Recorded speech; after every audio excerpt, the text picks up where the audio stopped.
मैं हूं रंजन मिश्रा और आज हम लोग करने वाले हैं बायो-सावर्ट लॉ पे questions. Only MCQ questions, subjective questions जो बोर्ड पॉइंट ऑफ व्यू से इंपॉर्टेंट है। ठीक है, टॉपिक लिखा हुआ है क्वेश्चंस ऑन बायो-सावर्ट लॉ। अब सबसे पहले हमें ये समझना होगा कि बायो-सावर्ट लॉ होता क्या है।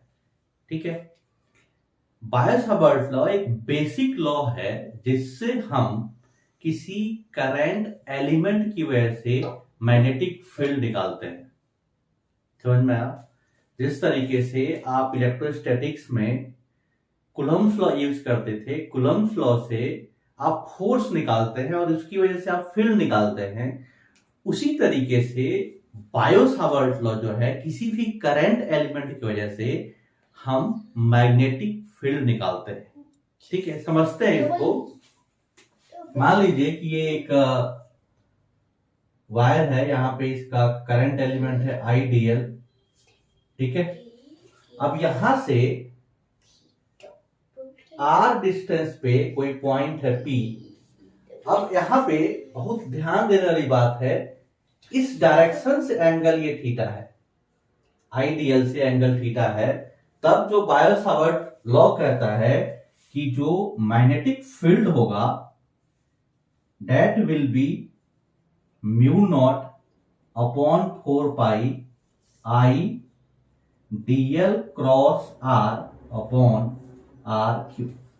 अगर इसको स्केलर फॉर्म में लिखेंगे it will B db mu naught upon 4 pi I dl sin theta upon r square।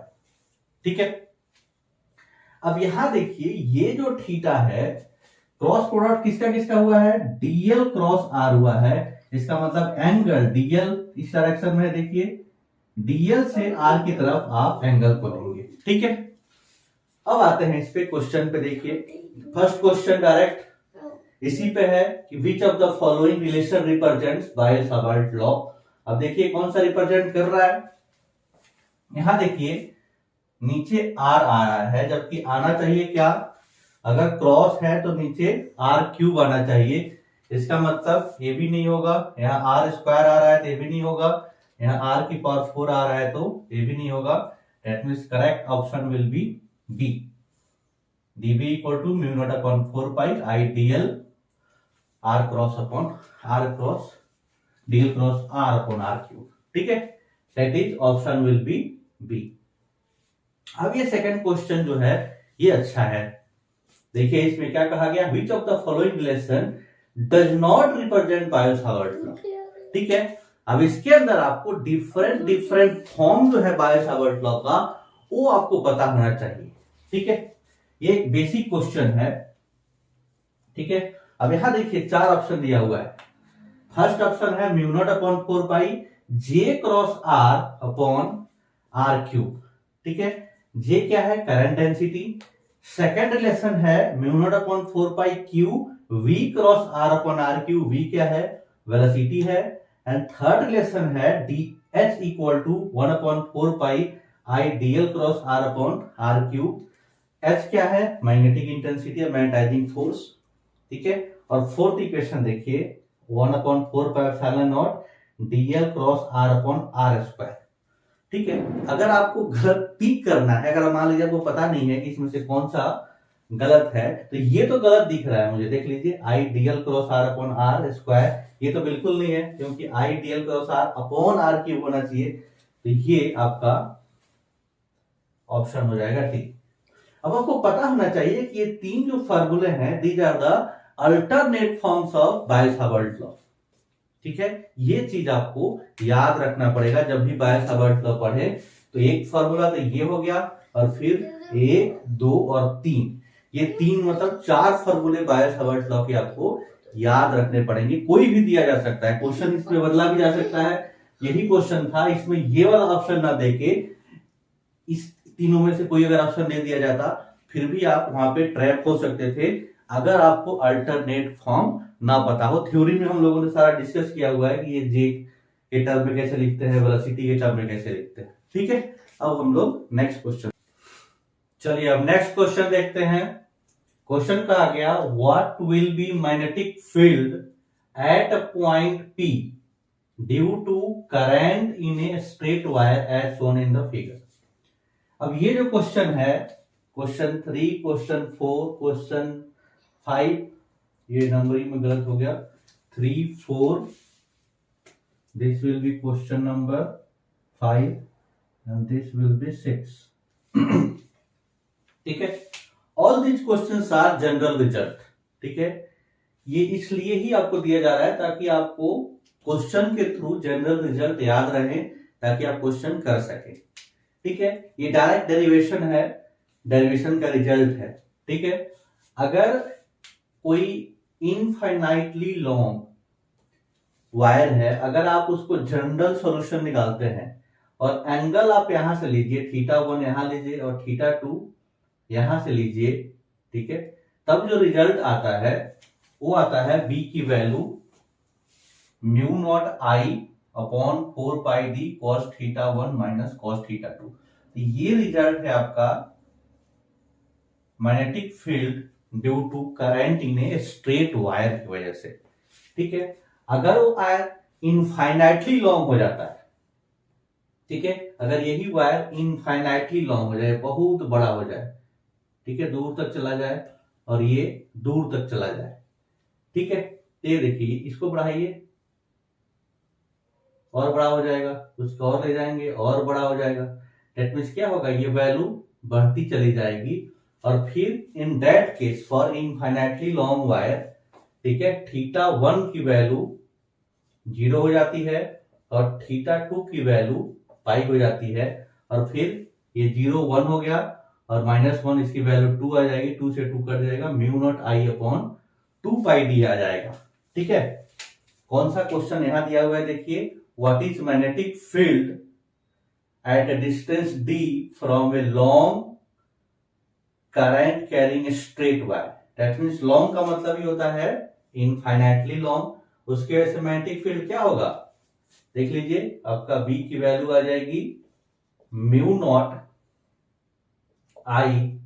Into 2 upon 4πd, 2 से 2 कट जाएगा तो आ जाएगा ये μ0I अपॉन 2πd। देख लीजिए option will B A, μ0I upon 2πd।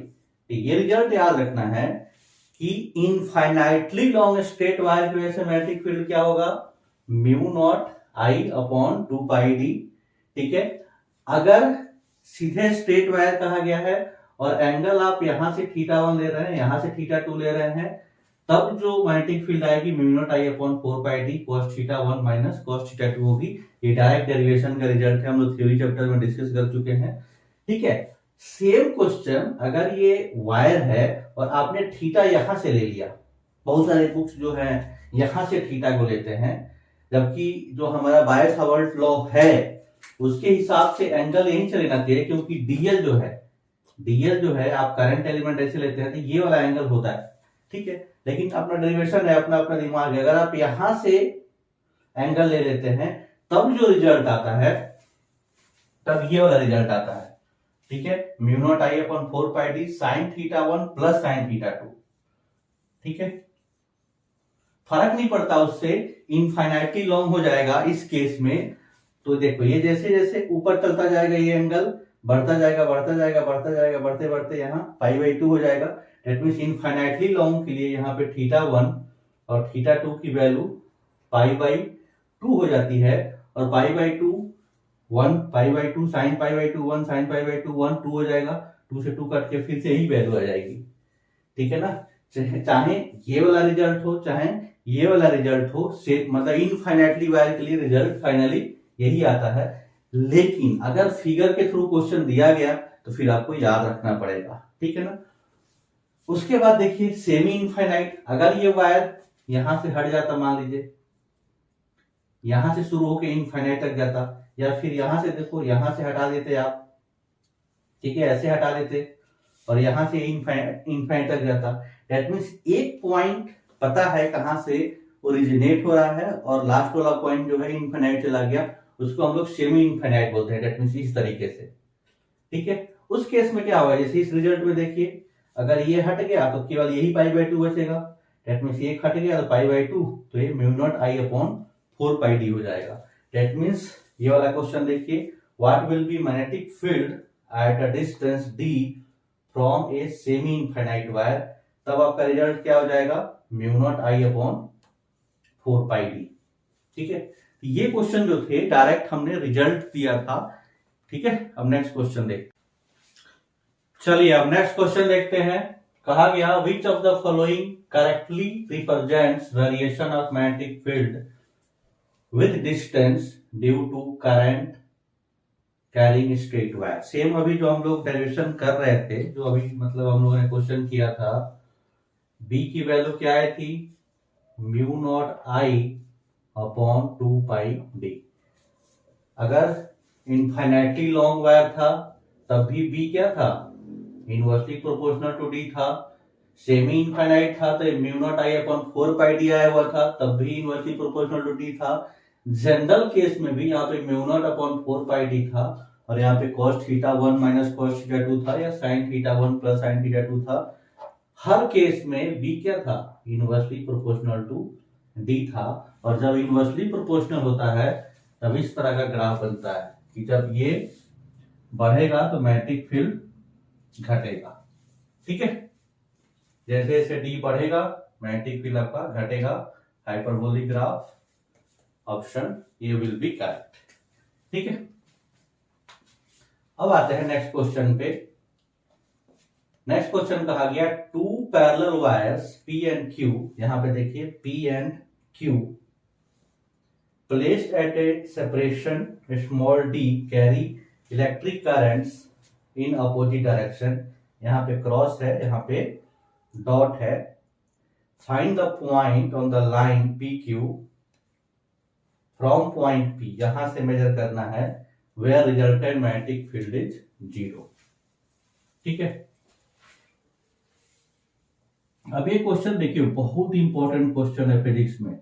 11 से ही इस तरह के क्वेश्चन हम लोग करते आ रहे हैं कि फील्ड कहाँ जीरो होता है, फोर्स कहाँ जीरो होता है, पोटेंशियल कहाँ जीरो होता है।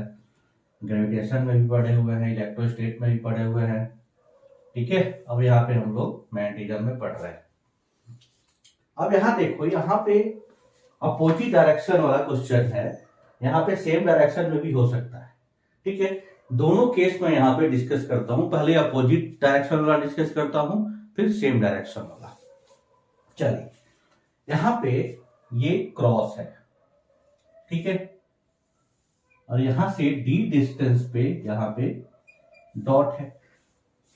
क्रॉस का मतलब क्या है कि करंट अंदर की तरफ जा रही है, ऐसे बोर्ड के अंदर जा रही है। और आपको पता है मैग्नेटिक फील्ड का जो डायरेक्शन होता है, जिधर करंट जाए उधर ये थंब लगा दीजिए, और जिस पॉइंट पे आपको निकालना है उस पॉइंट को ऐसे ऐसे बुलाइए, ठीक है।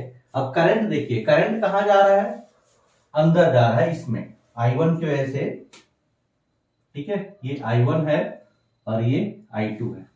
अब इस लाइन में कहीं पे मैग्नेटिक फील्ड 0 होगा। अब मैग्नेटिक फील्ड 0 कब हो सकता है, ये आपको दिमाग में रहना चाहिए। मैग्नेटिक फील्ड 0 कब हो सकता है, जब इक्वल एंड अपोजिट हो, ठीक है। अपोजिट तो होना चाहिए तब तो इक्वल होगा, तभी 0 हो सकता है, ठीक है। तो सबसे पहले हम चेक करेंगे कहां पे डायरेक्शन अपोजिट हो सकता है, ठीक है। अब मान लिया कि यहाँ पे अपोजिट है, यहाँ पे 0 है, मान लेते हैं, एक बार देखते हैं कि यहाँ पे हो सकता है कि नहीं हो सकता है, ठीक है। अब देखिए करंट कहाँ है, अंदर, तो थंब है, करंट डायरेक्शन ले गया, इस पॉइंट को बुलाइए। कहां पे मैग्नेटिक फील्ड जा रहा है, नीचे की तरफ, दैट मींस यहाँ पे मैग्नेटिक फील्ड क्या हो गया, नीचे की तरफ, ठीक है। यहाँ करंट देखिए कहाँ है, डॉट है, दैट मींस बाहर की तरफ। अब तो मैं इस थंब को इधर ले गया, इस पॉइंट को बुलाइए, कहां जा रहा है, नीचे की तरफ। दैट मींस दोनों ही करंट की वजह से मैग्नेटिक फील्ड सेम डायरेक्शन में आ गया। सेम डायरेक्शन में मैग्नेटिक फील्ड आ गया तो कभी भी वो 0 नहीं हो सकता है। इसका मतलब क्या हुआ कि अगर ये अपोजिट डायरेक्शन में करंट है तो इसके बीच में कहीं भी रखेंगे तो मैग्नेटिक फील्ड 0 नहीं हो सकता है, ठीक है। समझ में आ गया। अब देखो अगर इधर रख के देखते हैं कि क्या इधर 0 हो सकता है, नहीं हो सकता है। Let us check. अब हमारा करंट कहाँ है, देखो अंदर, अंदर है करंट। इस पॉइंट को बुलाओ, कहाँ जा रहा है, ऊपर की तरफ, तो इसके वजह से मैग्नेटिक फील्ड हो गया ऊपर की तरफ। मान लीजिए हमने इसको V1 बोल दिया। ये वाला करंट देखिए कहाँ है, बाहर की तरफ, इसकी वजह से बुलाइए कहाँ जा रहा है, नीचे की तरफ। अब यहाँ पे अपोजिट डायरेक्शन में मैग्नेटिक फील्ड हो गया। अब देयर इज अ चांसेस कि जीरो हो जाए। तो मान लीजिए कि ये डिस्टेंस x है, ठीक है। अब अभी हमने इनफाइनाइटली लॉन्ग वायर की वजह से मैग्नेटिक फील्ड पढ़ा था, तो इसकी वजह से मैग्नेटिक फील्ड क्या होगा, B1 that will be mu naught I1 upon 2 pi x, और इसकी वजह से डिस्टेंस यहां से लेके यहां तक का डिस्टेंस हो जाएगा, that is B2 equal to mu naught I2 upon 2 pi d plus x। अब क्योंकि जीरो होना है, इसको क्या होना चाहिए, इक्वल होना चाहिए। तो यहां से क्या आ जाएगा, B1 must be equal to B2, तो यहां से आ गया mu naught I1 upon 2 pi upon x equal to mu naught I2 upon 2 pi d plus x, ठीक है। अब यहां से देखिए म्यू नॉट पाई कट गया, यहां से बच गया I1 अपॉन x, और यहां से बच गया I2 upon d plus x, ठीक है। इसको ऊपर लेकर आगे सॉल्व करते हैं इधर, ठीक है। क्रॉस मल्टीप्लाई करिए तो क्या हो जाएगा, I1d plus I1x equal to x I2, ठीक है। इसका ऐसे मल्टीप्लाई किया, इसका ऐसे मल्टीप्लाई किया, x को एक साथ ले लीजिए तो ये क्या आ जाएगा, I2 minus I1 equal to I1d, तो यहां से x की वैल्यू क्या आ जाएगी, I1d upon I2 minus I1। This will be the correct option. कौन सा ऑप्शन दिख रहा है, देखिए I1d upon I2 minus I1, option A is correct, ठीक है। अब देखते हैं कि अगर करंट सेम डायरेक्शन में होता तब क्या होता, ठीक है। ये रिजल्ट आपको ना याद रखना चाहिए, बहुत इंपॉर्टेंट क्वेश्चन है ये, ठीक है। अभी तक हमने सारे जनरल क्वेश्चन ही किए हैं, डायरेक्ट रिजल्ट वाले। इन सारे क्वेश्चन का रिजल्ट जो है आपको याद होना ही चाहिए, ठीक है। अब आते हैं कि सेम डायरेक्शन में हो जाए तब क्या होगा। मान लीजिए कि दोनों ही डॉट ले लिया मैंने, आपकी इच्छा है दोनों आप क्रॉस भी ले सकते हैं। इसको हमने I1 बोला, इसको I2 बोला, और इसके बीच का डिस्टेंस d ले लिया, ठीक है।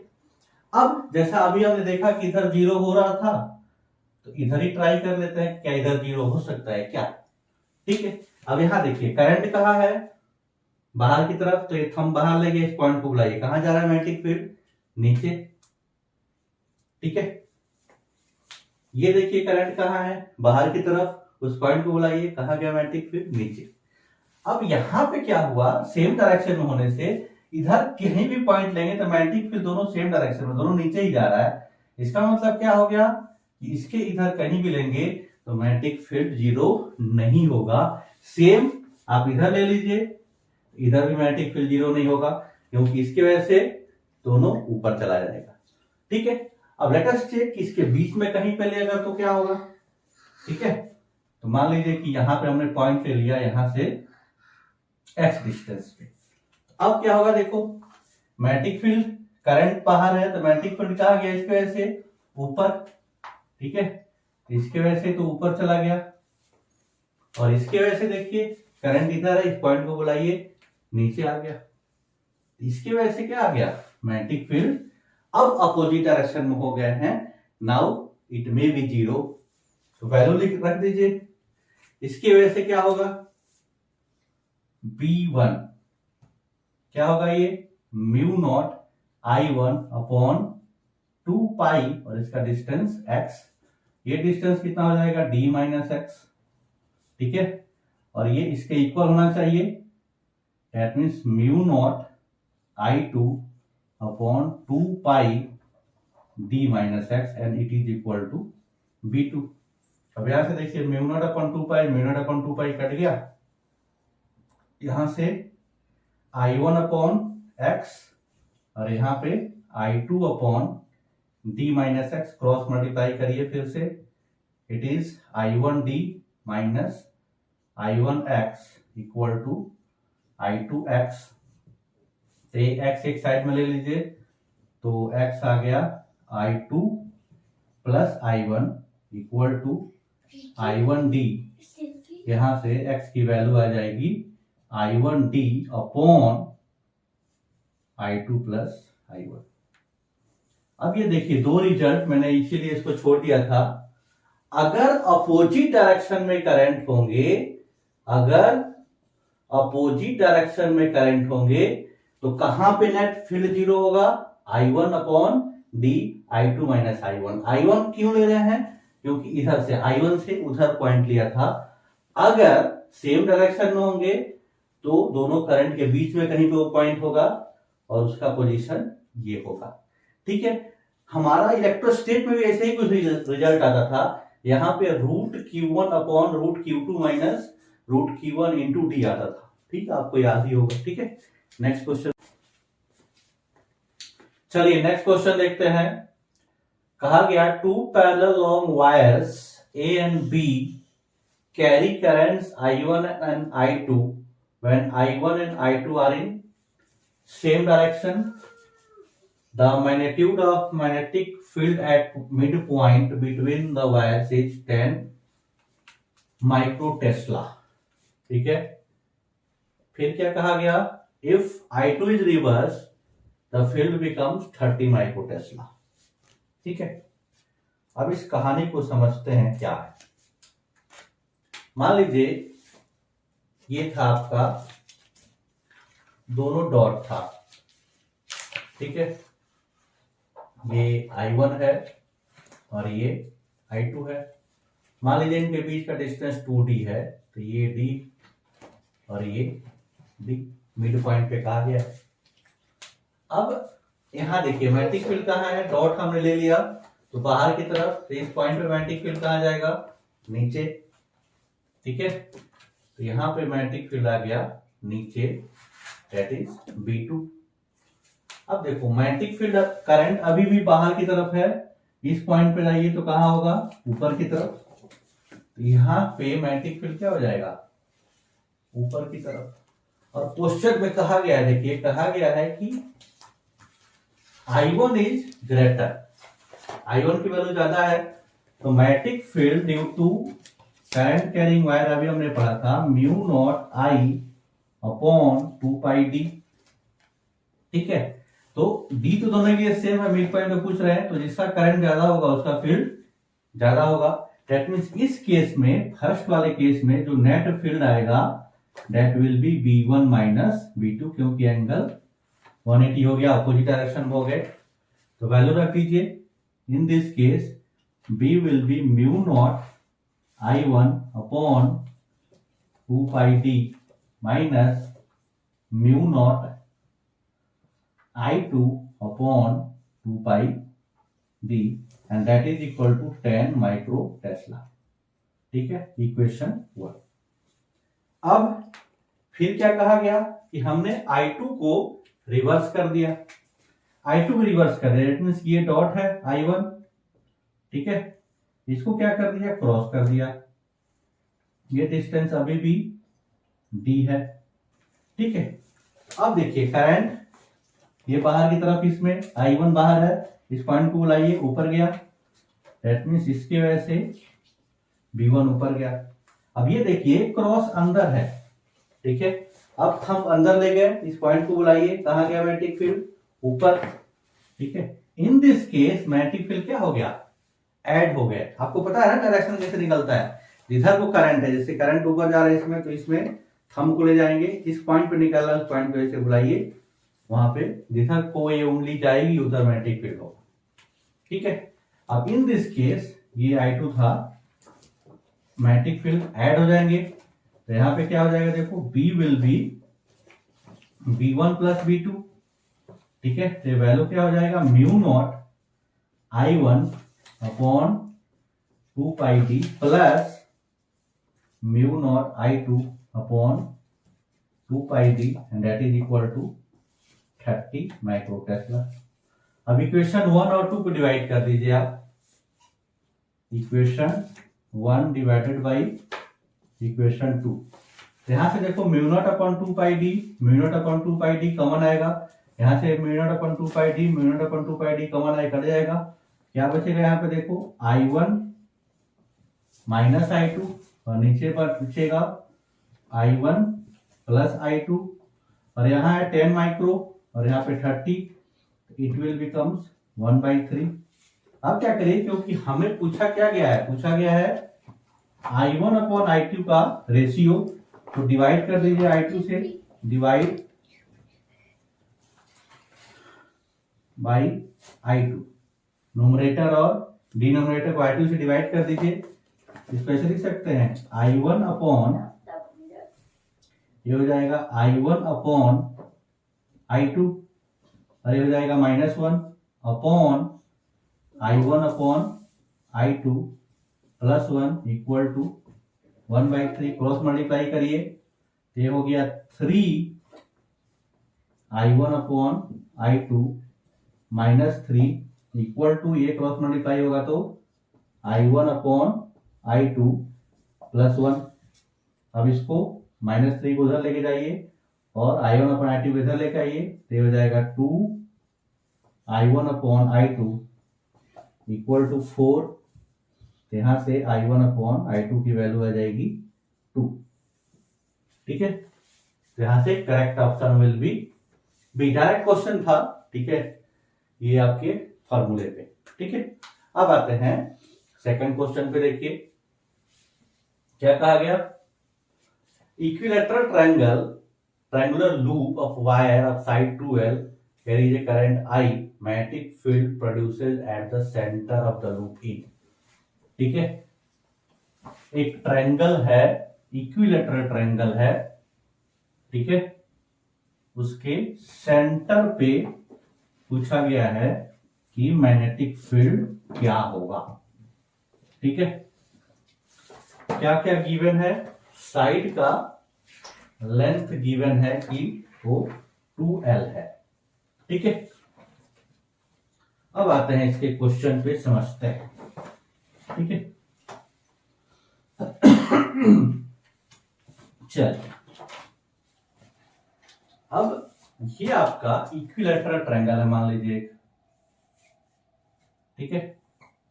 ये आपका इक्विलैटरल ट्रायंगल है, ए बी और सी, करंट ऐसे जा रहा है, ठीक है, मान सकते हैं। अब सबका लेंथ 2L है, ए भी 2L है, ए भी 2L है और ए भी 2L है। अब एक चीज तो पता है कि सेम डायरेक्शन में होगा तो मैग्नेटिक फील्ड ऐड होगा, क्योंकि यहाँ देखो, यहाँ करंट ऐसे जा रहा है, इस पॉइंट पे सेंटर पर आपसे पूछा गया है तो ये बाहर आएगा। यहाँ करंट जा रहा है, इस पॉइंट को बुलाओगे बाहर आएगा, ठीक है। ये अंदर जा रहा है, इस पॉइंट को बुलाओगे तो बाहर आएगा। डेट मींस सबके वजह से ऐड होगा और बाहर आ रहा है मतलब डॉट होगा, ठीक है। अब होगा कितना, ये निकाल लेते हैं। तो यहां से देखो, अगर इसको मैं मिला दूं, टोटल लेंथ 2L है तो ये L हो जाएगा, क्योंकि इक्विलैटरल ट्रायंगल है तो ये इक्वली डिवाइड करेगा, ठीक है। और इसके सेंटर पे ऐसे मिलाइए, ठीक है। तो ये एंगल आप 10th क्लास की ज्योमेट्री से पता है, ये 60 डिग्री होगा और ये 60 डिग्री होगा। इसको O बोल दीजिए और इस पॉइंट को D बोल दीजिए। अभी हम लोगों ने सेकंड क्वेश्चन किया था हमने कि अगर ऐसे वायर है आपका, ठीक है, और ऐसे एंगल दिया हुआ है, ठीक है, अगर ये θ1 दिया हुआ है और ये θ2 दिया हुआ है, तो मैग्नेटिक फील्ड की वैल्यू मैंने क्या लिखी थी, mu naught I upon 4π d sine θ1 upon plus sine theta 2, ये वैल्यू आ रही थी। सेम सिचुएशन है, देखिए यहां पे ये जो d है, ये जो डिस्टेंस था, ठीक है ना, ये डिस्टेंस d था, इस केस में OD है, ठीक है ना। तो यहाँ पे सेम फॉर्मूला हम लगा सकते हैं। ये एंगल कितना हो जाएगा, देखो mu naught I upon 4 pi OD। और ये देखो ये जो एंगल है, ये एंगल है 60 तो साइन 60 प्लस साइन 60, ठीक है। और मैग्नेटिक फील्ड बाहर की तरफ आएगा, ठीक है, तो डॉट लगा देंगे। चलिए अब अगर हमें OD पता चल जाए तो वैल्यू आ जाएगी।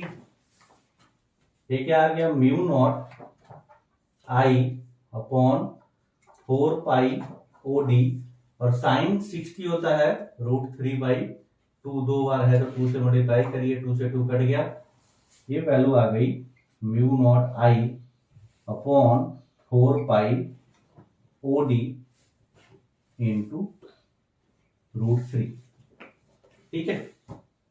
अब अगर OD हमें पता चल जाए तो सारा कहानी हो जाए, ठीक है। अब देखिए इस ट्रायंगल में ये हमें OD निकालना है, ठीक है। ये क्योंकि राइट एंगल ट्रायंगल है, इक्विलेटरल ट्रायंगल है, तो अगर मैं इसमें tan निकालूं, tan 60 क्या होगा, परपेंडिकुलर L अपॉन ये वाला base that is OD। tan 60 होता है √3, ठीक है, equal to L upon OD। यहां से OD की वैल्यू आ जाएगी L अपॉन √3, ठीक है। तो वैल्यू रख दीजिए यहाँ पे लाके, ये हो गया म्यू नॉट आई अपॉन 4 पाई, और OD की वैल्यू हो गई L और √3 ऊपर चला गया, और ऑलरेडी यहाँ पे एक √3 था, √3 हो गया, तो it will be mu naught I upon 4 pi L and it is 3, ठीक है। अब एक वायर की वजह से ये है, इसके वजह से भी यही है, इसके वजह से भी वही होगा, दैट मीन्स जो नेट हो जाएगा वो क्या हो जाएगा, mu naught I upon 4 pi L into 9, ठीक है, 3 टाइम्स हो जाएगा। देखिए कौन सा ऑप्शन है, म्यू नॉट अपॉन 4 पाई, ठीक है,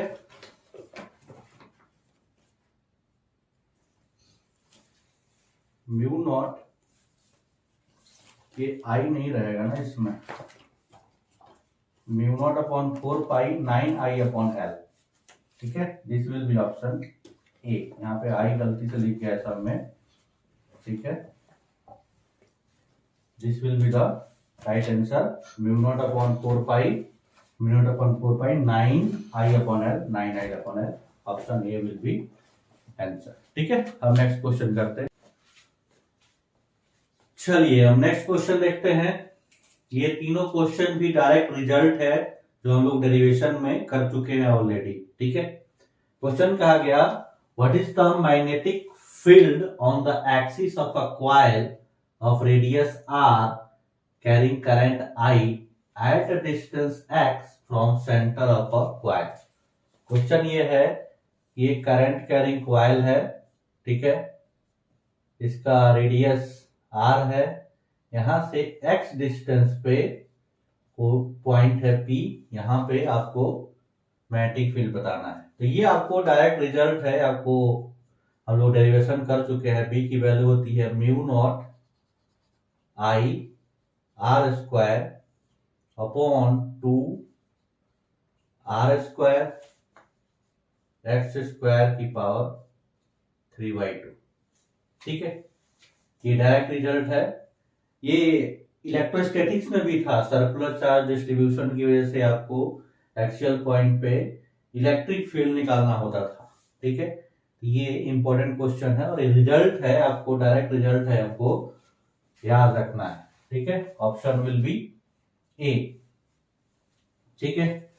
फिर कहा गया second question, circular coil of n turns and radius r has a magnetic induction. Same इसी के सेंटर पे पूछा गया है, ठीक है, कि सेंटर पे कितना होगा अगर ये n टर्न्स हो जाए, ठीक है। ये भी रिजल्ट ही है, जब सेंटर पे हो जाता है तो ये x की वैल्यू क्या हो जाती है 0, तो ये r स्क्वायर की पावर 3/2, ठीक है, r क्यूब हो जाएगा और r स्क्वायर से r स्क्वायर कट जाएगा, it's value will be mu naught i upon 2r, ठीक है।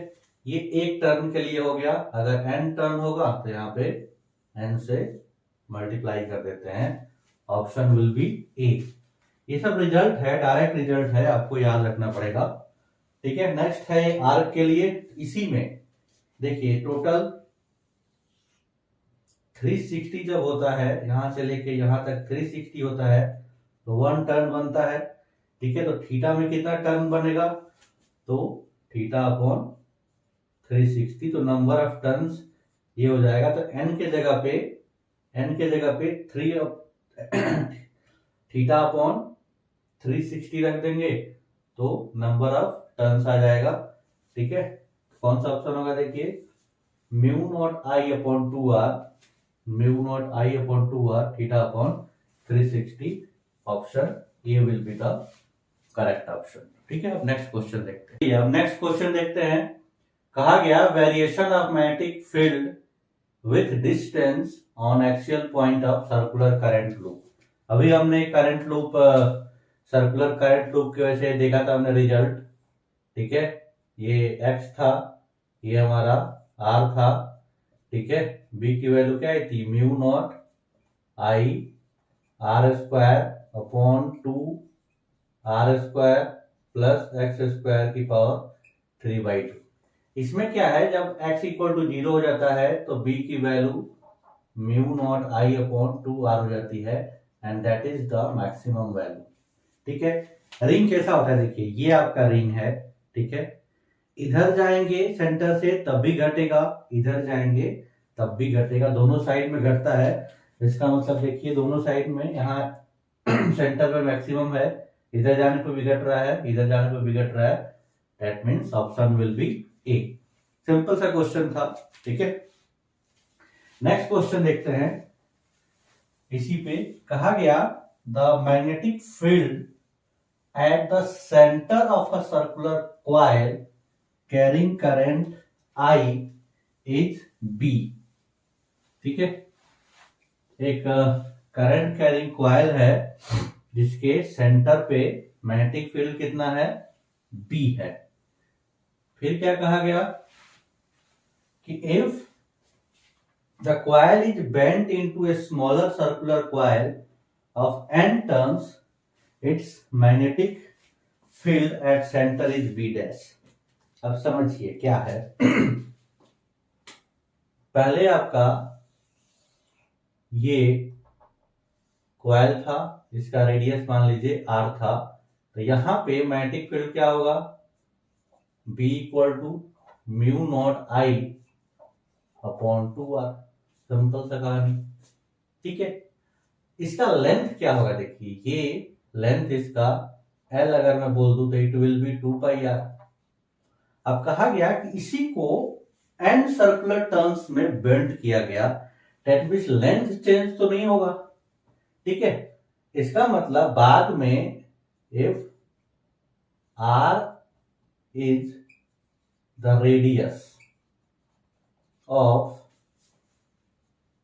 स्मॉलर कॉइल, ठीक है, तो उसके लिए L की वैल्यू क्या होगी, देखिए 2πr पेरीमीटर होगा एक कॉइल का, और कितने कॉइल आपने बना दिए थे, n coil, and it must be equal to initial length 2πr, ठीक है। 2π से 2π गया, ठीक है, यहां से इसका रेडियस आ गया r इक्वल टू r/n, ठीक है। अब हमारे पास फॉर्मूला पता है, मैग्नेटिक फील्ड बोल दिया गया, B डैश हो गया, कितना हो जाता है mu naught I upon 2r, और कितने टर्न्स थे, n टर्न्स थे, ठीक है, वैल्यू रख दीजिए म्यू नॉट आई अपॉन 2 और आर के जगह पे r by n into N.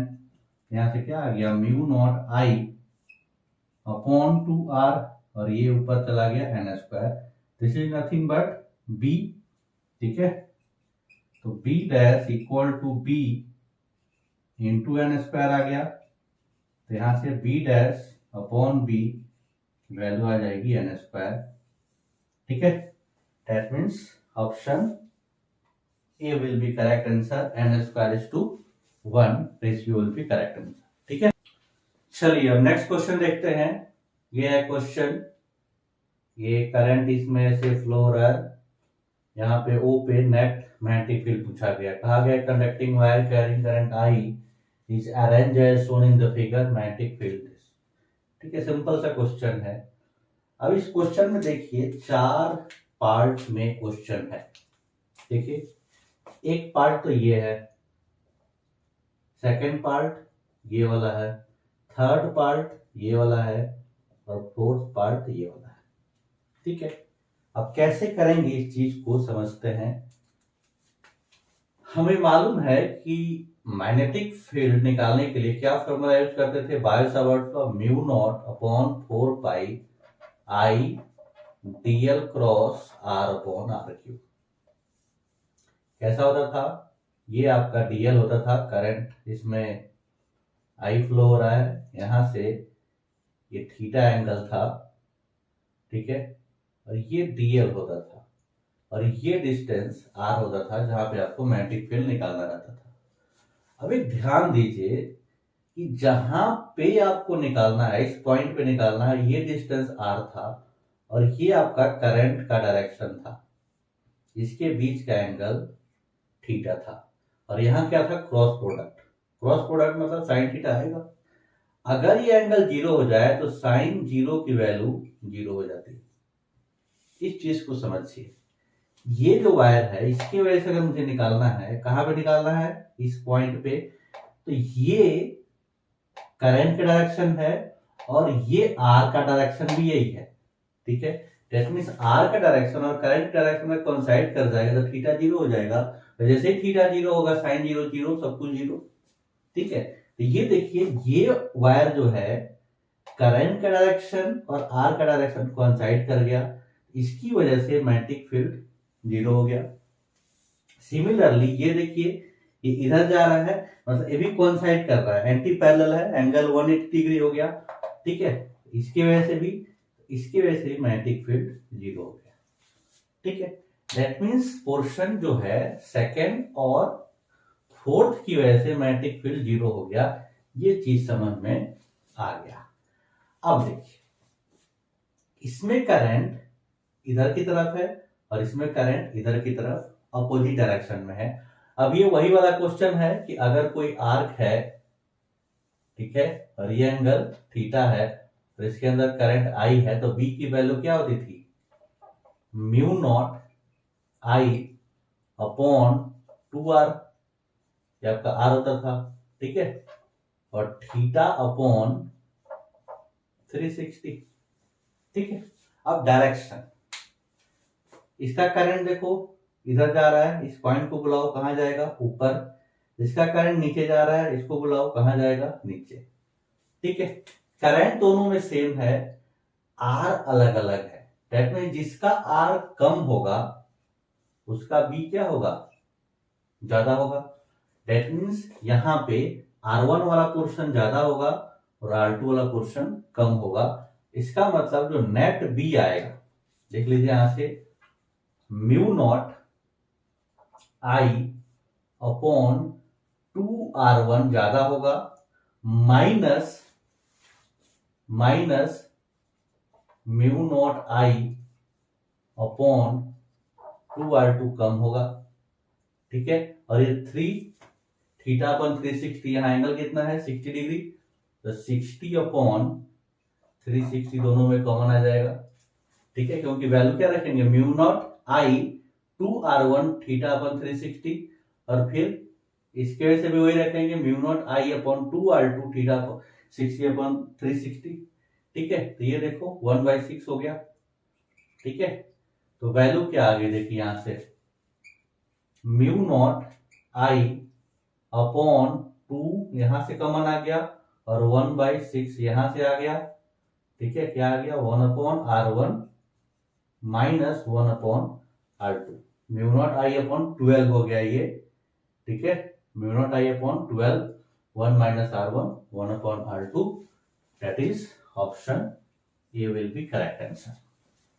ठीक है, नहीं समझना। चलिए अब आते हैं सेकंड क्वेश्चन पे। सेम टाइप का क्वेश्चन है। ठीक है, अब इसमें देखिए दो वायर हैं जो सेमी इनफाइनाइट हैं। देखिए इसमें भी इस क्वेश्चन को 3 पार्ट में डिवाइड कर सकते हैं।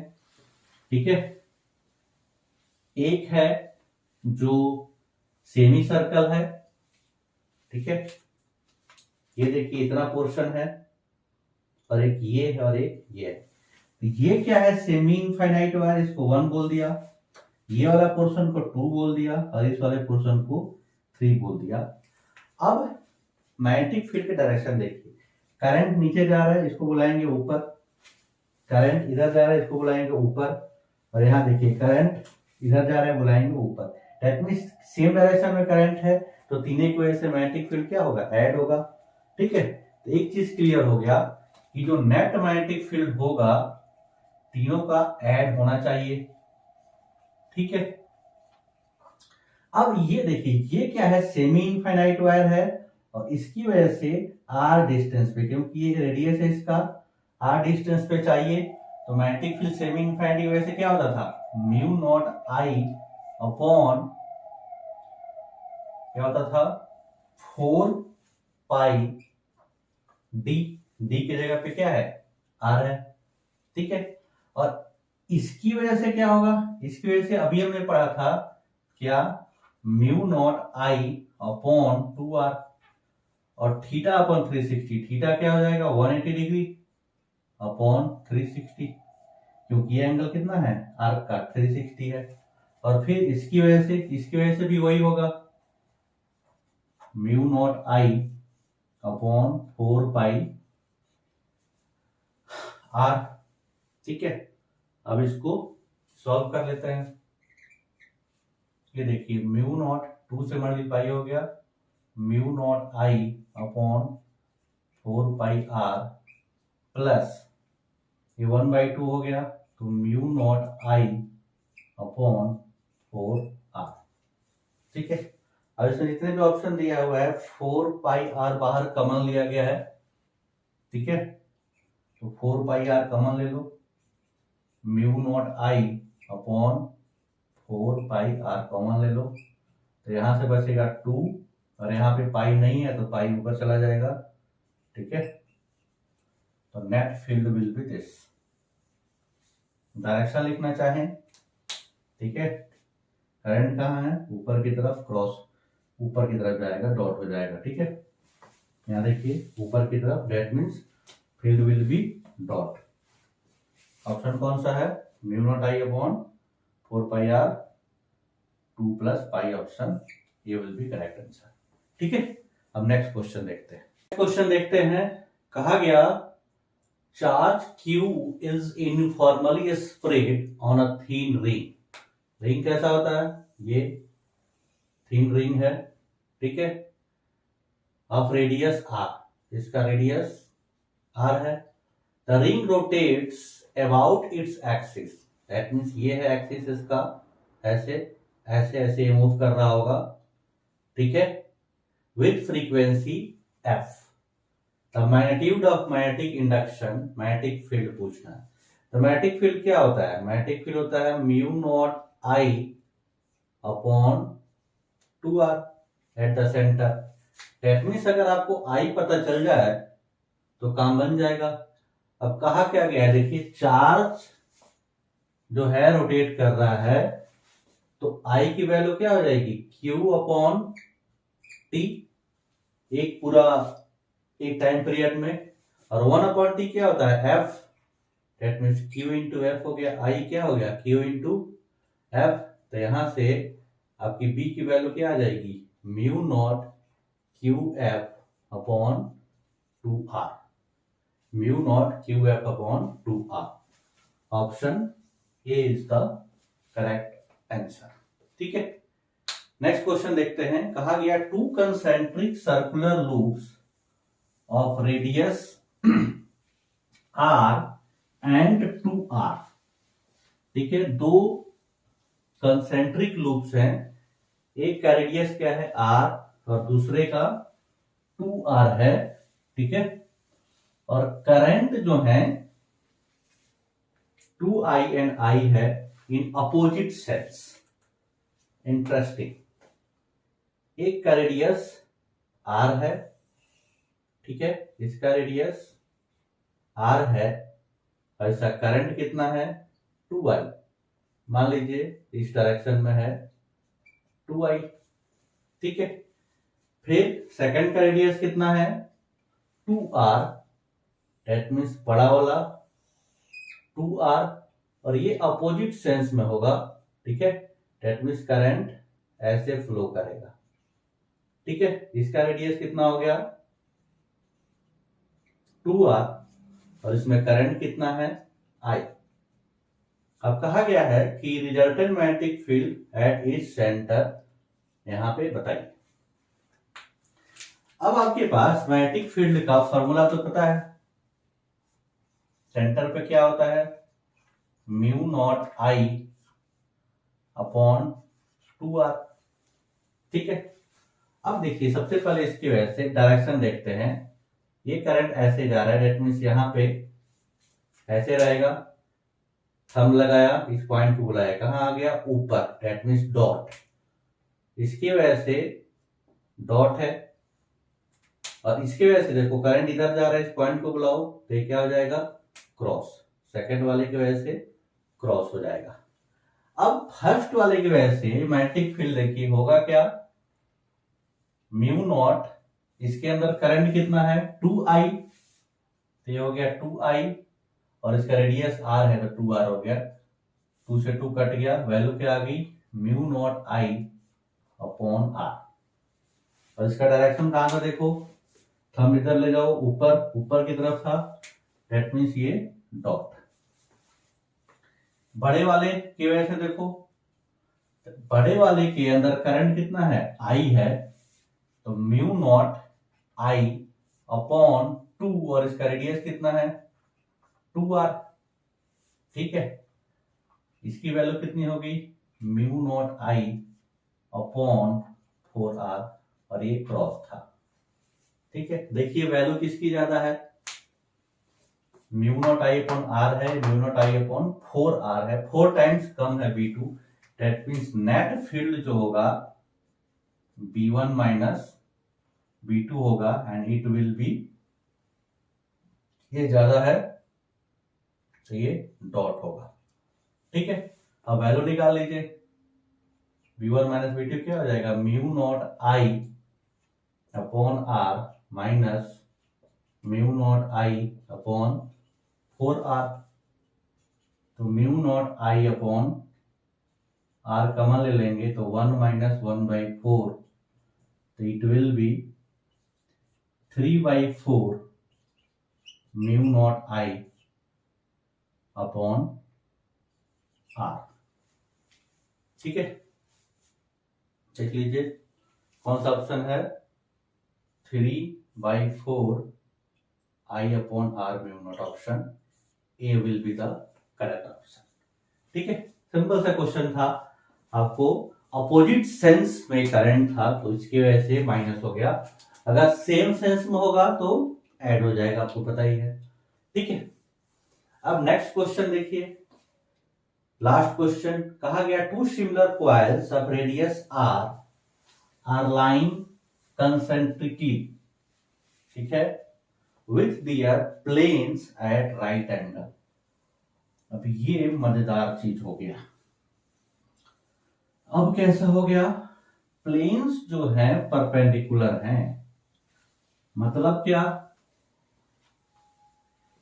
कि अगर एक सर्कल ऐसा है, एक रिंग ऐसा है इस तरीके से, तो दूसरा रिंग ऐसा होगा। ठीक है, अगर ये हॉरिजॉन्टल प्लेन में होगा तो फिर एक वर्टिकल प्लेन में होगा। इस तरीके से आपका बनेगा, एक इस तरीके से बनेगा और दूसरा इस तरीके से। ठीक है, ये दोनों का रेडियस जो है आर ही है। ठीक है, अब पढ़िए question. Two similar coils of radius r are lying concentric with their planes at right angles to each other. The current flowing in them are I and 2I. ठीक है, मान लीजिए कि एक में I है, ठीक है, और इसमें मान लीजिए कि 2I है। ठीक है, then resultant magnetic field at center will be। अब इसकी वजह से देखो, ये जो वर्टिकल में है, ठीक है, ऐसे ऐसे फील्ड है, तो करंट मान लीजिए ऐसे फ्लो हो रहा है। ठीक है, करंट ये प्लेन देखो, मैं इसको दिखा रहा हूं, ऐसे है सर्कल आपका, रिंग ऐसे है। ठीक है, करंट ऐसे फ्लो हो रहा है, मान लीजिए नीचे से जा रहा है ऊपर की तरफ। तो ये थंब ले जाओ और सेंटर पे ले जाओ, कहाँ लगेगा? हॉरिजॉन्टल प्लेन में लग गया। देखो रिंग देखिए आप, रिंग ऐसे है, ठीक है, करंट में बोल रहा हूं कि नीचे से ऐसे फ्लो कर रहा है, करंट ऐसे फ्लो कर रहा है। ठीक है, अब अगर मैं थंब इधर ले जाऊंगा और इसका सेंटर यहाँ पे होगा, इसको बुलाओ, कहाँ जा रहा है? इधर की तरफ। ठीक है, यहां देखो ये करंट ऐसे है, सेंटर बुलाएंगे तो ये प्लेन में आ जाएगा। और दूसरे वाले कैसे देखो, हॉरिजॉन्टल की वजह से, अगर ऐसे है, ऐसे रिंग है और करंट ऐसे फ्लो कर रहा है ऐसे, ठीक है, तो इस सेंटर, इसका सेंटर यहाँ पे होगा, देखो ऐसे आपका रिंग है और यहां से करंट फ्लो हो रहा है, दैट मींस करंट ऐसे फ्लो हो रहा होगा। करंट के थंब ले जाओ, सेंटर को बुलाओ, कहाँ जा रहा है? नीचे। एक जा रहा था ऐसे, दूसरा जा रहा है ऐसे, दैट मींस इसके बीच का एंगल कितना हो गया? 90 डिग्री। ठीक है, इसका मतलब एक की वजह से मान लीजिए B1, इसकी वजह से B1 मान लो, ठीक है, तो इसकी वजह से क्या होगा? Mu naught I upon 2R। और B2 फिर क्या हो जाएगा? इसके अंदर 2I करंट है, तो mu naught 2I upon 2R, 2 से 2 कट गया, mu naught I upon R। अब क्योंकि देखिए इसके बीच में 90 डिग्री बन रहा है, एक की वजह से इधर जा रहा था, एक की वजह से नीचे जा रहा था, तो हमारा जो नेट फील्ड हो जाएगा B1 square plus B2 square का अंडर रूट, इसको स्क्वायर करिए तो mu naught I upon 2R का square plus mu naught I upon R का स्क्वायर का अंडर रूट। ठीक है, mu naught I upon R बाहर आ सकता है, म्यू नॉट I अपॉन बाहर आ गया, अंदर क्या बचेगा? देखो यहाँ 1/2 का स्क्वायर 1/4 और यहाँ पे बचेगा 1। ठीक है, तो ये क्या आ गया? Mu naught I upon R, और इसको सॉल्व करिए तो 4 + 1 5, इट विल बी √5 अपॉन नीचे 4 का अंडर रूट 2, तो mu naught I upon 2, mu naught I upon 2R into √5, option A is the correct option. ठीक है, तो ये कुछ क्वेश्चन थे जो बायो-सावर्ट लॉ के बेसिक पे थे। बायो-सावर्ट लॉ इसे और बहुत डीप टॉपिक है, इस पे मुश्किल से मुश्किल क्वेश्चन बन सकते हैं, जिसमें बहुत सारा कैलकुलस भी यूज हो सकता है। ठीक है, लेकिन बोर्ड पॉइंट ऑफ व्यू से हम लोग उस कॉम्प्लिकेटेड क्वेश्चंस को नहीं कर रहे हैं, हम लोग बस उतना ही किए जितना से कि आपका बोर्ड लेवल कवर हो। ठीक है, थैंक यू। हेलो गाइस, अब हम लोग एम्पियर्स सर्किटल लॉ के कुछ क्वेश्चन देखते हैं। एम्पियर्स सर्किटल लॉ होता क्या है? ठीक है, हमें मालूम है कि बायो-सावर्ट लॉ से हम मैग्नेटिक फील्ड निकालते थे। ठीक है, और उसका आसान तरीका हमने एम्पियर सर्किटल लॉ बनाया हुआ है। जिस तरीके से कूलम्ब्स लॉ से आप इलेक्ट्रिक फील्ड निकालते थे और फिर उसी इलेक्ट्रिक फील्ड को निकालने के लिए आपने एक इजी मेथड इजाद किया जिसको हम लोग गॉस लॉ बोलते थे, ठीक है। That means Ampere's law Biot-Savart law जो था उसी का आसान तरीका, ठीक है। बायो-सावर्ट का कहता क्या है, बात समझ लेते हैं। बायो-सावर्ट का कहता है कि line integral of magnetic field, ठीक है, क्या कहता है, line integral of magnetic field equal to total current enclose, जितना भी करंट इंक्लूज होगा इनटू म्यू नॉट टाइम्स, ठीक है। अब ये करंट कौन सा है, करंट जो इस लाइन इंटीग्रल के अंदर है, मान लीजिए डॉट है, यहाँ पे डॉट है, यहाँ पे क्रॉस है, यहाँ पे क्रॉस है, यहाँ पे डॉट है, यहाँ पे डॉट है, यहाँ पे क्रॉस, नाम दे दीजिए, मान लीजिए I1, I2, I3, I4, I5, I6, I7, ठीक है।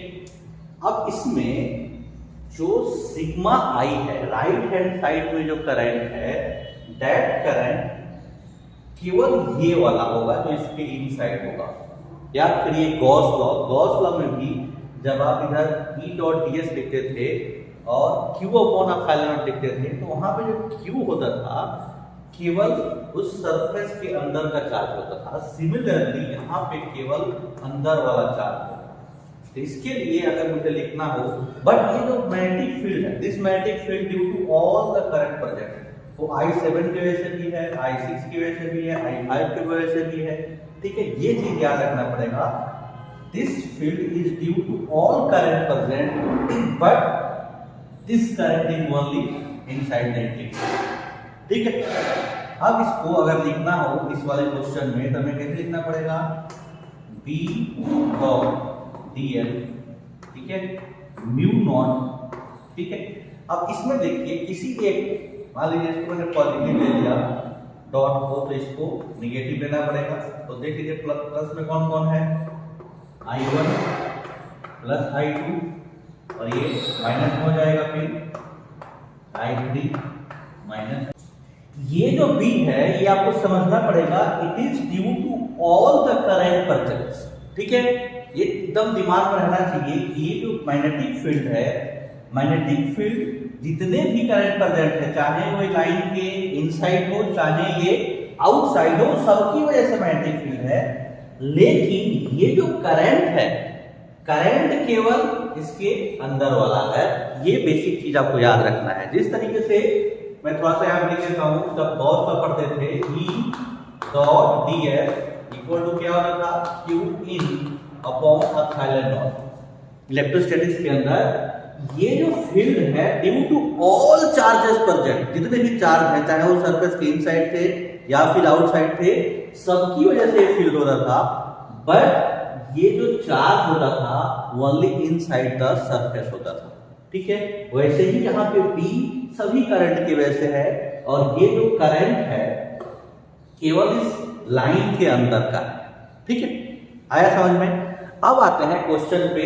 बोर्ड पे दो क्वेश्चन दिख रहा है, देखिए, सिंपल था। फर्स्ट क्वेश्चन कहा गया, Ampere circuital law can be expressed as, ये तो डायरेक्ट रिजल्ट ये देखिए, B dot dl equal to mu naught sigma I, that means option will be A, ठीक है। अब यहां पे देखिए, Biot Savart law can be expressed alternatively as. अब आपको मालूम है बायो-सावर्ट लॉ जो है उसी के लिए हम लोग एम्पियर्स लॉ पढ़ रहे हैं। मैं अभी बताया था, जिस तरीके से कूलम्ब्स लॉ को आसान करने के लिए हमने गॉस लॉ यूज किया था, वैसे ही बायो-सावर्ट लॉ को आसान करने के लिए हमने एम्पियर्स लॉ किया, ठीक है। अब नेक्स्ट क्वेश्चन देखते हैं। सिंपल सा क्वेश्चन है, देखिए, कहा गया कि Ampere's law can be expressed as. अब अभी जो हम लोगों ने देखा था वो वाला इक्वेशन इसमें नहीं है, देख लीजिए। फर्स्ट इक्वेशन है B dot dl equal to mu naught integration J dot dA, B dot dl equal to mu naught sigma dA, B dot dl equal to I upon mu naught और फिर आई upon epsilon not. इस तरह के question जब alternate form पूछे जाते हैं किसी भी लॉ के, तो बच्चे वहां पे ट्रैप हो जाते हैं। आपको पता होना चाहिए कि अभी जो हमने लॉ पढ़ा वो लॉ क्या था, एम्पियर्स तो हमने ऐसे पढ़ा कि B dot dl equal to mu naught and total I. ठीक है, अब इस टोटल आई को यहाँ पे डिस्क्रीट फॉर्म में सिग्मा यूज करते हैं। अगर कंटिन्यूअस फॉर्म होता है तो इंटीग्रेशन फॉर्म यूज करते हैं। आपको पता है कि जे क्या होता है, ऐसे लिख सकते हैं D I upon D A. तो यहां से टोटल आई करंट निकालना होगा आपको, तो d I equal to J and dot product d A use करते हैं, इंटीग्रेट करेंगे तो ये आई आ जाएगा and that will be J dot d. ठीक है, इसका मतलब कौन सा हमारा ऑप्शन सही हो जाएगा, ऑप्शन ए। देख लीजिए B dot d l equal to mu naught J dot d, क्योंकि ये जो टर्म है करंट को ही दे देगा, टोटल करंट ही दे देगा। ठीक है, ये सिंपल सा क्वेश्चन था, इसका ऑप्शन हो गया ए। ठीक है, अब नेक्स्ट क्वेश्चन देखिए। नेक्स्ट क्वेश्चन कहा गया कि एक वायर है, ठीक है, उसकी वजह से आपको उसके बाहर के पॉइंट पे मैग्नेटिक फील्ड बताना है। ये डायरेक्ट डेरिवेशन है, उसका रिजल्ट आप देख सकते हैं, आप याद रख सकते हैं। ठीक है, कहा गया what is the magnetic field due to long cylindrical wire at a distance r, जो कि उसके रेडियस से बड़ा है। किस तरीके से होता है, मान लीजिए आपका सिलेंडर है इस तरीके से, ठीक है, ऐसे एक बड़ा सा सिलेंडर है, ये क्रॉस सेक्शनल उसका रेडियस आर। पूछा गया कि यहां से किसी पॉइंट P पे मान लीजिए जो R डिस्टेंस पे है, जो कैपिटल R से बड़ा है, वहां पे उसका मैग्नेटिक फील्ड क्या है। तो हम लोग जब डेरिवेशन किए तो पता होता था क्या करते थे, यहां से लाइन खींचते थे सर्कुलर, क्योंकि ये इसको जो पूरा का पूरा कवर कर सके। ये आपका इस तरीके से मान लीजिए आपका वायर है, इसको पूरा कवर करता हुआ लाइन खींचते हैं, लाइन इंटीग्रल निकालने के लिए। ठीक है, तो ये हमने लाइन खींचा और फिर अपना फॉर्मूला जो है लगा दिया, B dot d l equal to क्या होगा, म्यू नॉट आई। अब B इसमें कांस्टेंट होता है, हमेशा याद रखिए, जब भी गॉस लॉ करते हैं तो उसमें E को कांस्टेंट लेते हैं, और जब एम्पियर्स लॉ करते हैं तो B को कांस्टेंट लेके बाहर निकाल लेते हैं। ये B बाहर आ गया और DL इंटीग्रेशन होगा DL का, ठीक है, और म्यू नॉट आई। आई कौन सा है, इसके अंदर जो करंट फ्लो हो रहा है, ठीक है, इस वायर के अंदर जो करंट फ्लो हो रहा होगा टोटल, तो टोटल करंट इसके अंदर आ ही गया, क्योंकि इसके अंदर जो करंट फ्लो हो रहा होगा, अगर आपने पूरा ये वाला लाइन इंटीग्रल लिया हुआ है, पूरा इसको करना है तो पूरा करंट इसके अंदर आ ही जाएगा। ठीक है, तो पूरा आई आ गया।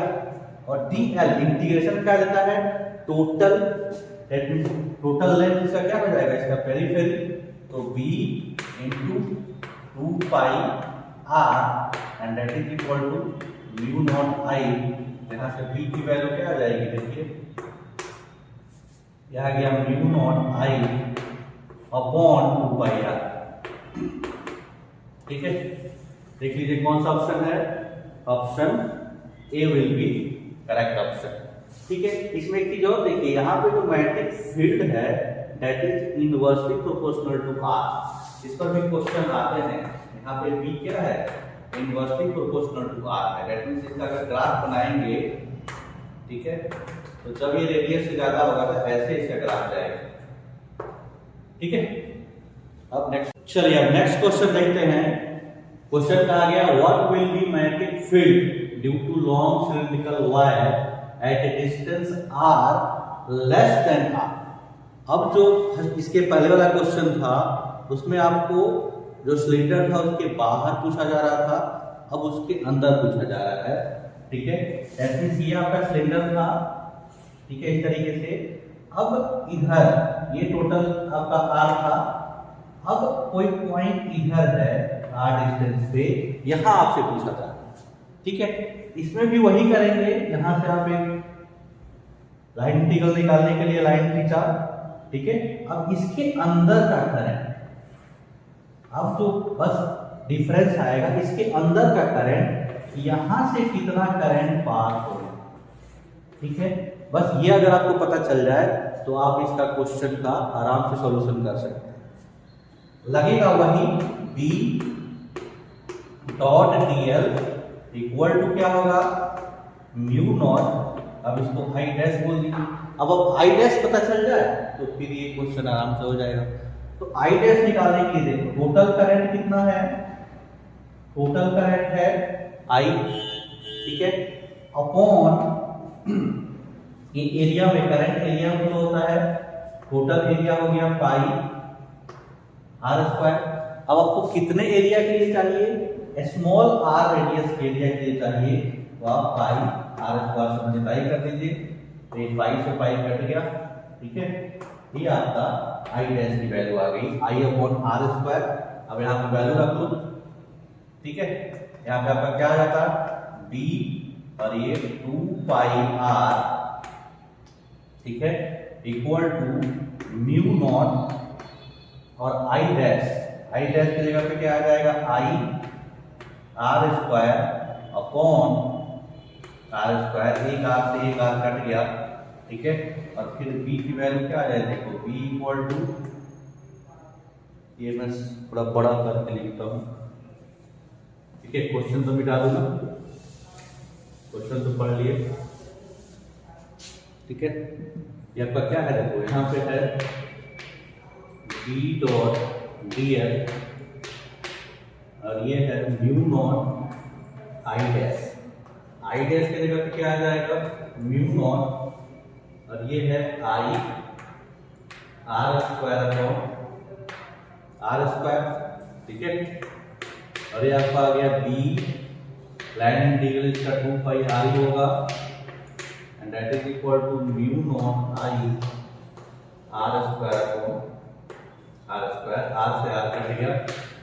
यहाँ से देखिए b की वैल्यू क्या आ गई, b की वैल्यू आ जाएगी mu naught I r upon 2 pi r square. देखिए ये वाला ऑप्शन बी, ठीक है, mu naught I r upon 2 pi r square, ठीक है। अब देखिए इसमें b जो है डायरेक्टली प्रोपोर्शनल टू r हो गया, b directly proportional to r हो गया, ठीक है। दैट मींस अगर मुझे ग्राफ बनाना हो, ठीक है,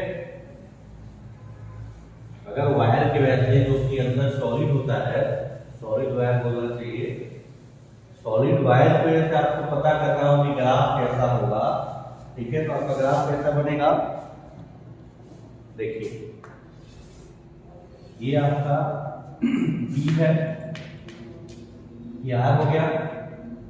जब हमने अभी देखा था कि आर रेडियस से बड़ा था, वो ऐसे जा रहा था, इनवर्सली प्रोपोर्शनल टू आर था, लेकिन जब आर इसके पहले है तो ये directly proportional to r. That means wire की वजह से आपका मैग्नेटिक फील्ड का वेरिएशन ऐसा है, ठीक है। इसी के क्वेश्चन देखो नेक्स्ट है which of the following represents variation of magnetic field due to thin wall. अब सॉलिड नहीं है, ऐसा है thin wall hollow current carrying tube, tube का मतलब हॉलो सिलेंडर। उस केस में क्या होता है कि जब R की value greater than equal to R है तो सॉलिड वाला ही हिसाब किताब होता है, B की value mu naught I upon 2 pi R हो जाती है। लेकिन जब R लेस देन R हो जाता है तो B की वैल्यू 0 हो जाती है। क्यों? क्योंकि फॉलो है, अंदर करंट ही नहीं है। जब करंट ही नहीं है तो मैग्नेटिक फील्ड नहीं होगा। जब ये फॉलो होगा तो ये वाला पोर्शन हट जाएगा, ठीक है। देख लीजिए, दैट मींस इस क्वेश्चन का ऑप्शन कौन सा हो जाएगा, ऑप्शन बी। देख लीजिए, अगर सॉलिड सिलेंडर होगा तो ऑप्शन ए होगा, अगर हॉलो सिलेंडर होगा तो इसी क्वेश्चन का ऑप्शन बी हो जाएगा, ठीक है। चलिए हम नेक्स्ट क्वेश्चन देखते हैं। कहा गया a long straight wire is carrying a current of 2 12 ampere. ठीक है, the magnetic field at a distance 8 centimetre is.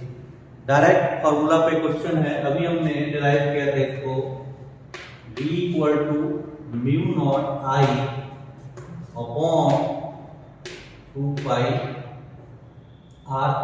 ठीक है, म्यू नॉट अपॉन 2 पाई की वैल्यू होती है 2 into 10 to the power -7। Current कितना गिवन है 12 ampere and distance is 8 centimetre. देख लीजिए, distance is 8 centimetre, that means 8 into 10 to the power -2। ठीक है, 2 4 जा and 4 3 जा, it will be 3 into ये -2 है, ऊपर जाके -5 हो जाएगा वेबर पर मीटर स्क्वायर। ठीक है, ऑप्शन विल बी ए। देख लीजिए, 3 × 10⁵ वेबर पर मीटर स्क्वायर। डायरेक्ट क्वेश्चन था। ठीक है, अब नेक्स्ट क्वेश्चन देखते हैं। नेक्स्ट क्वेश्चन कहा गया कि a wire carry current I, ठीक है, एंड अनदर वायर, देखिए wire carry current I and another wire carry current 2I in same direction produce magnetic field capital B at mid point. What will be magnetic field when current 2I is switched off? Simple सा question है। कहा गया कि एक current है जिसमें I current flow हो रहा है, यहां से इसी के पैरेलल सेम डायरेक्शन में एक वायर है जिसमें 2I करंट फ्लो हो रहा है इसके मिड पॉइंट पे। ठीक है, मान लीजिए डिस्टेंस R है, ठीक है, और ये वाला डिस्टेंस भी R, ये मिड पॉइंट हो गया। अब सेम डायरेक्शन में करंट हुआ, देखिए करंट मैग्नेटिक फील्ड डायरेक्शन कैसे निकालते हैं, जिधर करंट होता है उस उधर की तरफ थंब को ले जाइए और जिस पॉइंट पे निकालना है, मान लीजिए पॉइंट P है, उस पॉइंट को ऐसे बुलाइए, कहाँ जा रहा है नीचे। ठीक है, दैट मींस इसकी वजह से क्या हो गया क्रॉस, इसको B1 बोल दीजिए। अब इसके वजह से देखिए, इसके वजह से करंट कहाँ है ऊपर, बुलाइए इसको, ये आ रहा है ऊपर की तरफ। ठीक है, दैट मींस इसकी वजह से हो गया डॉट। ठीक है, इसकी वजह से क्या हो जाएगा dot, that means opposite direction हो गए। तो जो नेट फील्ड आएगा, नेट फील्ड होगा, B की वैल्यू क्या होगी, B की वैल्यू हमें पता है mu naught I upon 2 pi R।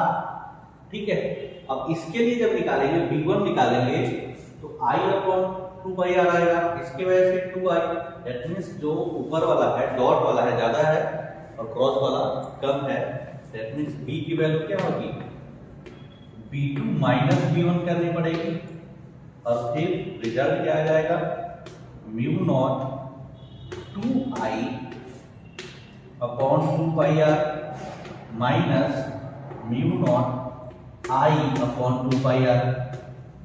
ठीक है, यहां से वैल्यू क्या आ जाएगी आपकी mu naught I upon 2 pi R। इसको हमने B बोल दिया, क्वेश्चन में भी इसको B बोला गया है।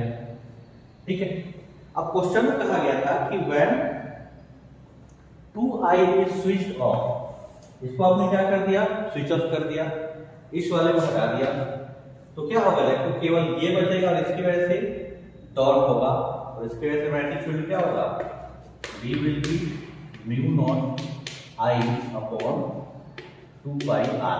मैग्नीट्यूड देखिए इसी के इक्वल है, that means it will be equal to B। अब इसमें देखिए ये जो रिजल्ट था ये B डॉट था, ठीक है, ये डॉट था, लेकिन ये वाला जो है क्रॉस है। लेकिन क्वेश्चन के अंदर केवल मैग्नीट्यूड पूछा गया है, डायरेक्शन की बात नहीं करी गई है, तो फिर आप डायरेक्ट बोल देंगे कि ये B के इक्वल होगा मैग्नीट्यूड, ऑप्शन विल बी ए। ठीक है, हमने चलिए नेक्स्ट क्वेश्चन देखते हैं। क्वेश्चन कहा गया two identical current carry coaxial loops carry currents I in opposite direction. ठीक है, a simple amperian loop passes through both of them once calling the loop as C that which of the following statement is correct. अब देखिए statement में कहा क्या कहा गया है, कोएक्सियल है। ठीक है, लूप कैसा है, कोएक्सियल है। तो एक कोएक्सियल लूप बना लीजिए, मान लीजिए आपका एक्सिस है और एक लूप ये है और दूसरा लूप ये है। ठीक है, फिर क्या कहा गया, carry current I in opposite direction. That means अगर एक में इस डायरेक्शन में करंट है तो दूसरे वाले में इस डायरेक्शन में करंट होगा। ठीक है, ऐसे, इसमें ऐसे टर्न में आ गया। उसके बाद कहा गया कि एक लूप है Amperian, a simple Amperian loop passes through both of them। मान लीजिए कि ऐसा कोई लूप है, ये दोनों से पास करता है, ऐसे कोई लूप बना दिया हमने। ठीक है, अब देखिए, अब कहा गया कि B dot dl equal to mu naught I। अब सबसे पहले मैग्नेटिक फील्ड निकालना है हमें। मान लीजिए किसी पॉइंट पे निकालना, मान लीजिए यहीं पे निकाल रहा हूं। ठीक है, अब इसका करंट देखिए कहाँ है, करंट कहाँ है, इसमें नीचे, इस पॉइंट को बुलाइए कहाँ जा रहा है, अंदर। दैट मीन्स इसकी वजह से क्रॉस हो गया। ये देखिए इसमें करंट कहाँ है, नीचे, इसको बुलाइए कहाँ आ गया, ऊपर, इसकी वजह से क्या हो गया, डॉट हो गया। ठीक है, अब देखिए इसकी वजह से मैग्नेटिक फील्ड होता क्या आपका, एक लूप की वजह से आपका मैग्नेटिक फील्ड क्या होगा, B डॉट dl। ठीक है, म्यू नॉट। अब अगर मैं अंदर वाले को पॉजिटिव मान लूं, बाहर वाले को नेगेटिव मान लूं, तो इसकी वजह से करंट कितना है, इसमें भी करंट I है। ठीक है, और इसमें भी करंट I है। अगर अंदर वाले को पॉजिटिव लिया तो ये प्लस I, तो ये वाला जो होगा माइनस I हो जाएगा। दैट मींस वैल्यू क्या आ गई, 0 वाली। ठीक है, इसका मतलब कि जो B dot dl equal two plus minus mu naught I लिखा हुआ है, ये सही नहीं है। ठीक है, सेकंड कहा गया B is 0 everywhere on the C. ये जरूरी नहीं है, हर जगह पे 0 नहीं है। यहाँ पे 0 नहीं हो सकता है, यहाँ 0 नहीं होगा, हर जगह इस एक्सिस पे 0, इस लाइन पे जो लाइन आपने खींचा है उस पे 0 हो, ये कोई जरूरी नहीं है। कहीं 0 हो सकता है लेकिन हर जगह 0 नहीं हो सकता है। जैसे मान लीजिए यहाँ पे B और dl 0 परपेंडिकुलर हो जाए, 0 हो सकता है। ठीक है ना, कहीं कहीं पे 0 हो सकता है लेकिन हर जगह 0 हो ऐसा कोई जरूरी नहीं है। ठीक है, दैट मींस ऑप्शन बी भी इसका गलत है। ऑप्शन सी देखिए, the value of B dot dl is independent of sense of C। अब इसमें जो इसका सेंस लेते हैं, एम्पियर लूप का हमने पढ़ रखा है थ्योरी में, एक सेंस लेना पड़ता है। अब क्योंकि ये 0 हो गया है तो आप कोई भी सेंस लीजिए, कोई फर्क नहीं पड़ने वाला। ठीक है, क्योंकि उसकी वैल्यू 0 है, ओवरऑल उसके सेंस क्लॉकवाइज लीजिए या एंटी क्लॉकवाइज लीजिए, उससे कोई फर्क नहीं पड़ने वाला है। इसका मतलब इसका ऑप्शन क्या हो जाएगा, option C will be right answer. ठीक है, नेक्स्ट चलिए नेक्स्ट क्वेश्चन देखते हैं। ये थोड़ा सा बड़ा क्वेश्चन है। ठीक है, if a conducting current, if the current density in a conducting wire is J equal to KR, that means एक ऐसा कंडक्टर है जिसके अंदर करंट डेंसिटी R के प्रोपोर्शनल है डायरेक्टली। ठीक है, where R is distance from the axis of conductor, what will be magnetic field at a position r less than r? That means conductor के इन साइड आपसे magnetic field पूछा गया। ठीक है, इस क्वेश्चन को देखते हैं कैसे करेंगे। मान लीजिए कि ये आपका कोई कंडक्टर है, ठीक है, इसका रेडियस आपका कैपिटल आर है, ठीक है, ये आपका रेडियस कैपिटल आर है, और यहां से आर डिस्टेंस पे, ये आपका एक्सिस होगा ऐसे, दिस इज द एक्सिस, यहां से आर डिस्टेंस पे हमने क्या किया, ये गॉसियन लाइन ले लिया पूरा एक, इसको थोड़ा सा बढ़िया से बनाता हूं, थोड़ा सा गोला दिखना चाहिए। ठीक है, हमने क्या किया, यहां से ये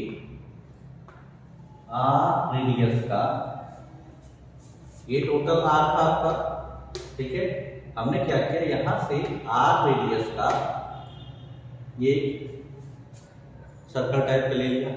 ठीक है, अब यहां से डी आर रेडियस पे हमने क्या किया, ये इसको डिफरेंशियल फिर से लेंथ थोड़ा सा आगे किया है।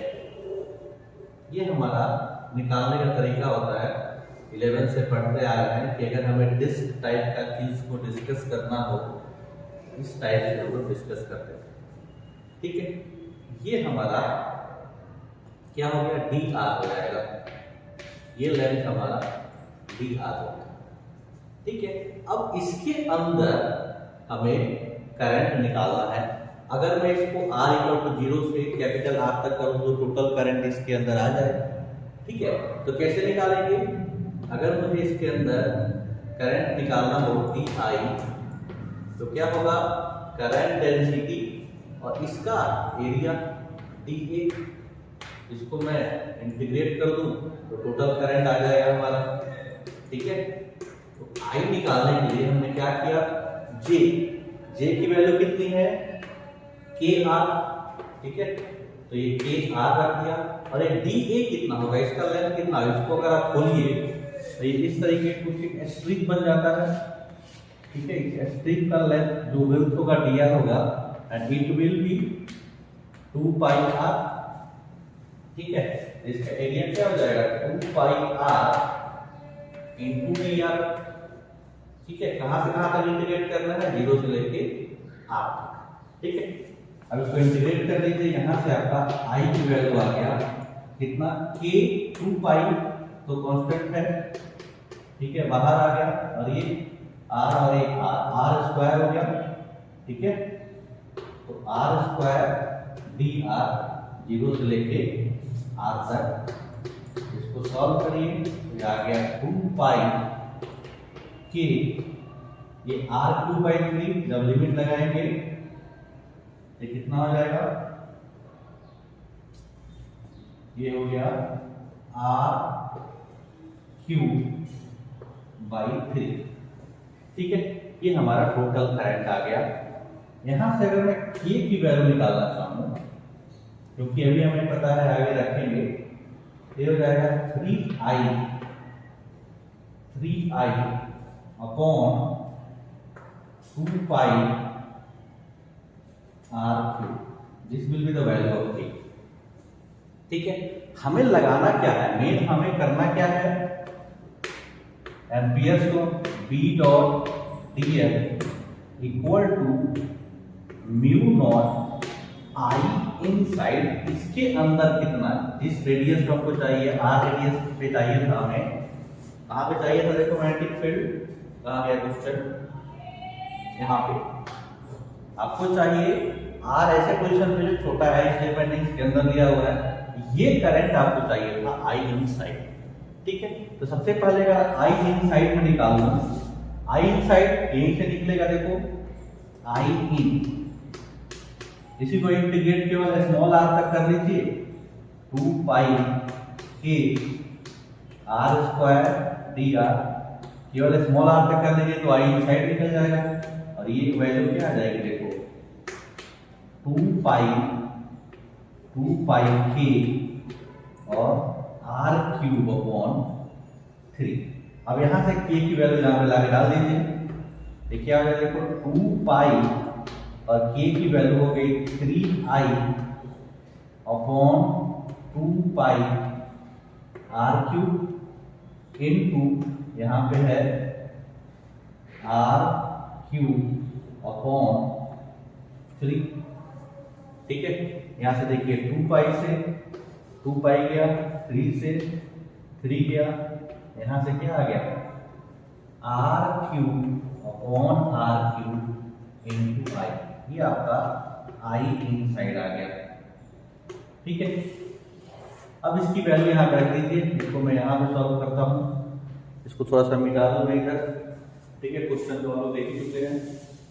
ठीक है, क्वेश्चन वाले पार्ट में मिटाए गए। चलिए, यहां से हमें करना क्या था, b dot dl equal to mu naught i inside. ठीक है, एम्पियर्स वाले b को हमेशा ही कांस्टेंट लेते हैं, तो ये कांस्टेंट आ गया, ये सर्कुलर है 2 पाई r हो जाएगा इसका total length and mu naught and i inside कितना आया था r square i upon r cube. ठीक है, r क्यूब 5। ठीक है, तो एक r इस r से कट के r स्क्वायर आ गया और यहां से b की वैल्यू क्या आ गई,